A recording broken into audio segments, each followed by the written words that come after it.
Okay, I'm making this short video because I see a lot of channels getting these chemtrails wrong. Okay, um, very wrong. So what I mean by that is that they're they're saying that it's to cover up the sky, which it is, but not to hide something.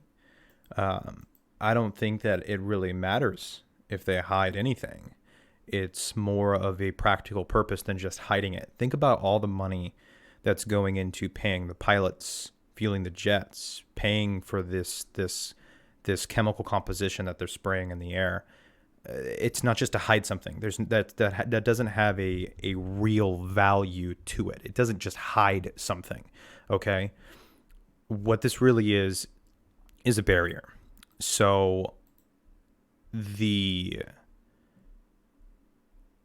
solar system does have a second sun in it, a brown dwarf star, admitted by NASA in 1983, et cetera, et cetera. Okay, I'm not really going to go into the introduction of it. There's plenty of channels out there that can introduce you to these concepts. My story here is that they're getting them wrong. So it may have a secondary purpose to cover something up or to hide something, but think about if there was another sun in our solar system. Our atmosphere protects us from what? Incoming solar radiation. Incoming solar radiation is what causes cancer if you had too much exposure, burns, etc. It can kill plant life, wildlife, any biological life with excess amount of radiation. Okay?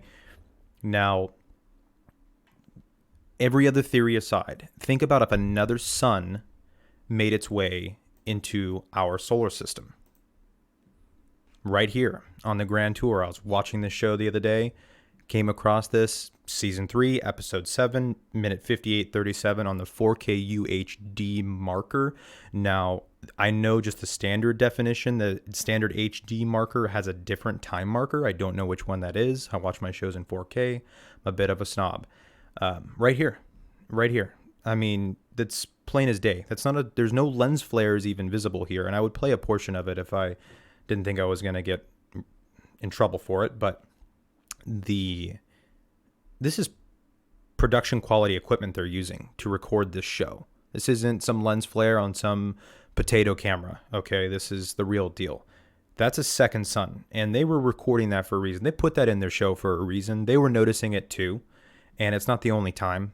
The only other time that I personally caught it or really cared to go back and find was just one other time right here on the Grand Tour. Now, I got a kind of crappy screenshot of it, but if you watch the actual minute marker, 48:46, season 3, episode 10 on the 4K version, or you can just pan through and find it if you just have the 1080p version. It's much clearer, but you can see right here that there is a second celestial body. It's not a lens flare. This whole thing is a lens flare. When the scene starts, this lens flare is just in the corner, and as the camera pans, which it does, this whole circular lens housing comes into frame, but this does not move. Okay? Second sun. So, back to chemtrails. Why would we need to spray our skies? If there's a second sun, that means it's emitting double the radiation or whatever portion thereof. There's an excess, there's an abundance of radiation in coming. You know, it's dangerous. It's lethal. We have UVC rays hitting the surface of our Earth right now. Okay, so they're spraying these chemicals which linger in the air. They're not contrails. My building, my work office overlooks an airport. Okay, I can see the tarmac, for gosh sakes. I watch planes fly in and out all day long. They are not contrails. Okay, the planes that are spraying these chemtrails that stick around, that linger for hours and spread throughout the sky, those come from an unknown location and go to an unknown location. None of these long trails that I see are planes that are coming and landing on the tarmac, or are they taking off into the atmosphere where I can see them for miles and miles and miles because I work on the 15th floor. Okay, so I can see them very far out. They're not leaving these trails. All right, so these contrails are to deflect incoming solar radiation. Excuse me.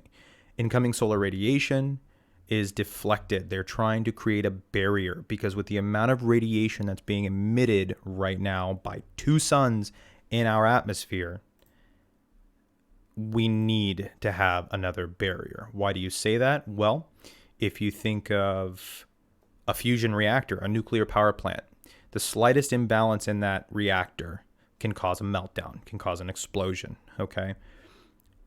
Our sun is a very similar, it's very similar in essence, okay? It's under a natural balance, and if something like this big object here, if something like that comes and interferes with our sun, it's going to throw it off, which I want to get into micronova in another video. This is just an introduction as to why chemtrails are misunderstood by a majority of these YouTube channels. They are not to cover something up. That is not their primary purpose. Their primary purpose is to prevent widespread cancer, widespread gene mutations. I mean, UVC rays and excess amount of radiation exposure mutates our genes, okay? So this is detrimental to the livelihood of our planet. I mean, we're talking about everything that is at stake if we don't create an extra layer of protection. And that's what they're doing. And I'll go into further detail as to why we need that extra layer of protection even more so. It's because we're missing a lot of our atmosphere, and I'll show you some evidence as to why later on. But I just wanted to explain to you guys that this is what's happening and why we need these chemtrails. They are for our benefit, and that is the primary purpose of these trails. Okay? Thank you very much. See you next time.